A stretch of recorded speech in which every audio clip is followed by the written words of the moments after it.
Ruang ganti Persebaya sedang memanas, Eduardo Perez bakar semangat para pemain. Sosok Dejan Tumbas muncul sebagai figur yang sangat menjanjikan. Ini sebuah keuntungan. Gara-gara kalah hadapi Persik Kediri di laga uji coba, Persebaya masih ingin uji coba lagi. Bonek menginginkan Persebaya Surabaya habiskan jatah kalah di pertandingan uji coba.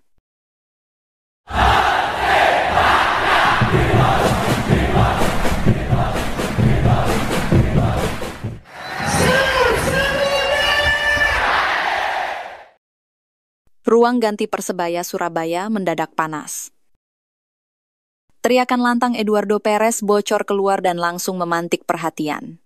Jangan hanya bermain dengan hati, kita harus main dengan kepala juga, harus main pintar, bentak Eduardo Perez kepada skuadnya di ruang ganti.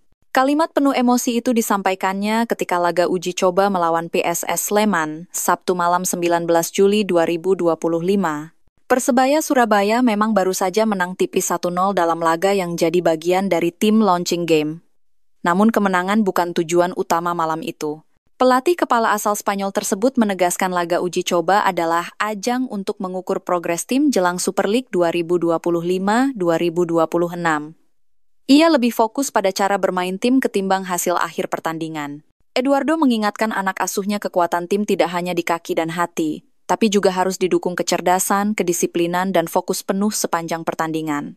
Uji coba ini menjadi bagian dari persiapan akhir sebelum Super League bergulir pada 8 Agustus 2025. Persebaya Surabaya masih memiliki waktu sekitar 3 pekan untuk menyempurnakan segalanya. Dejan Tumbas muncul sebagai sosok yang menjanjikan. Di tengah proses menuju kedalaman skuad dan menghadirkan fleksibilitas permainan, nama Dejan Tumbas muncul sebagai figur kunci yang menjanjikan stabilitas dan adaptabilitas. Dejan Tumbas bergabung di Persebaya pada Januari 2025, Tumbas langsung menjadi sorotan. Meski berposisi natural sebagai penyerang tengah, ia tampil cemerlang saat ditempatkan di berbagai posisi, mulai dari winger, gelandang bertahan, hingga bek kiri. Semua tahu saya, tidak peduli di posisi manapun saya bermain. Saya selalu berusaha memberikan yang terbaik, kata Dejan Tumbas. Karier internasionalnya yang malang melintang di Serbia, Montenegro, dan Tajikistan membawa ragam pengalaman yang memperkaya gaya bermainnya. Rotasi yang biasanya menjadi momok bagi tim kini jadi senjata berkat karakter serbaguna yang dimiliki pemain berasal dari Serbia ini. Persebaya masih butuh 1 laga uji coba lagi. Persebaya Surabaya masih belum puas dengan hasil uji coba dan terus mematangkan persiapan menyambut kompetisi Super League 2025-2026. Tim asal Kota Pahlawan itu berencana memanfaatkan waktu tersisa yang kurang lebih 2 minggu untuk kembali memanaskan mesin tempurnya. Sejauh ini, Persebaya sudah melakoni 3 pertandingan uji coba, yakni melawan Football West All-Star, Persik Kediri, dan PSS Sleman. Hasilnya cukup memuaskan, meski sempat dikalahkan Persik dengan skor tipis 0-1. Kami tidak tahu lawan uji coba, tapi kami sudah bekerja untuk itu kompetisi. Idealnya adalah minimal 1 pertandingan lagi, dan mempersiapkan tim dengan cara sebaik mungkin untuk memulai liga, kata pelatih Persebaya Eduardo Perez. Menurutnya, untuk mempersiapkan tim, dengan melalui laga uji, coba dapat memberikan menit bermain kepada seluruh pemain agar bisa tampil sebelum liga dimulai. Juru taktik asal Spanyol itu berharap Bruno Moreira DKK dapat menjalankan taktik dan strategi yang telah diberikan sepanjang masa persiapan. Habiskan jatah kalah di laga uji coba. Pelatih Eduardo Perez kembali merotasi pemain dan strategi untuk mematangkan komposisi tim utama. Namun hasil tak sesuai harapan karena Persebaya Surabaya harus menelan kekalahan tipis 0-1 dari Macan Putih. Ini menjadi kekalahan pertama dari total 4 laga uji coba yang telah dijalani Persebaya Surabaya sejauh ini. Bagi Bonek, kekalahan tersebut bukan hal yang harus disikapi secara berlebihan. Supporter setia Persebaya Surabaya justru mengajak tim untuk menjadikan laga ini sebagai bahan evaluasi besar-besaran. Setelah laga ini, Persebaya Surabaya dijadwalkan masih akan menjalani 1 laga uji coba lagi sebelum memulai perjalanan di Super League. lawan dan jadwal resmi masih menunggu konfirmasi manajemen. Persiapan matang ini menunjukkan keseriusan Persebaya Surabaya dalam menyambut musim kompetisi baru. Di bawah komando Eduardo Perez, tim terus melakukan pembenahan dari lini belakang hingga penyelesaian akhir.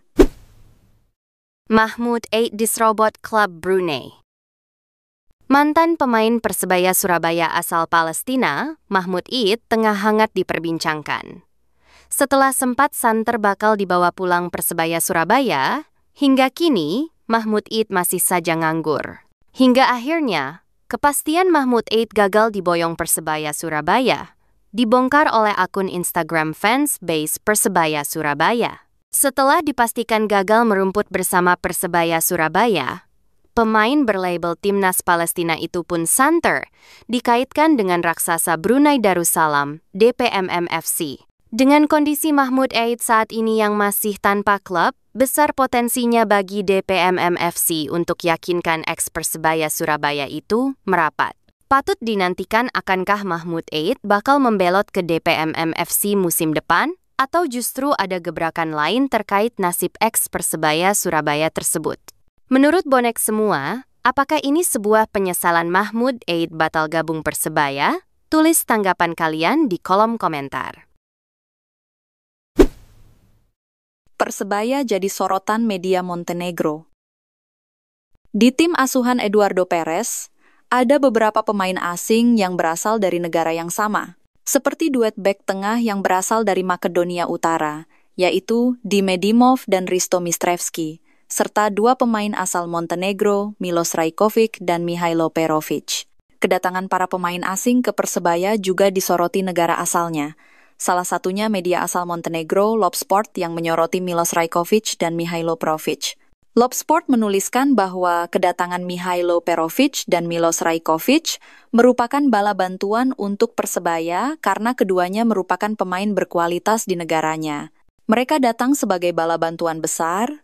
Rajkovic dengan pengalaman sebagai mantan anggota tim nasional Montenegro, dan Perovic setelah musim yang fantastis di kejuaraan kami, diberi label sebagai pencetak gol paling efektif dan pemain kunci Jezera dalam perjuangan untuk bertahan di kompetisi, tulis media asing tersebut.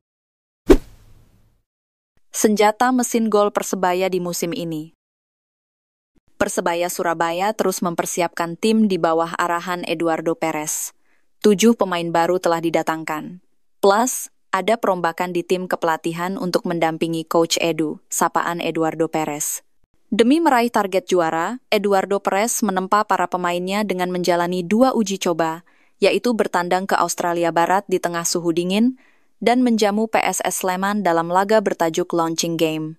Misi mendulang banyak gol akan menjadi ujian tersendiri bagi Eduardo Perez. Pasalnya, minimnya produktivitas gol Persebaya musim lalu berdampak pada kegagalan Bajul Ijo meraih juara. Beruntung, Green Force kini memiliki 6 pemain yang bisa menjadi senjata pamungkas untuk mengalahkan lawan dengan produktivitas gol tinggi. Inilah ke-6 nama yang menjadi senjata mesin gol musim ini. Ada nama Bruno Moreira, Francisco Rivera, Milos Rajkovic, Mihailo Perovic, Gali Freitas, dan Malik Rizaldi.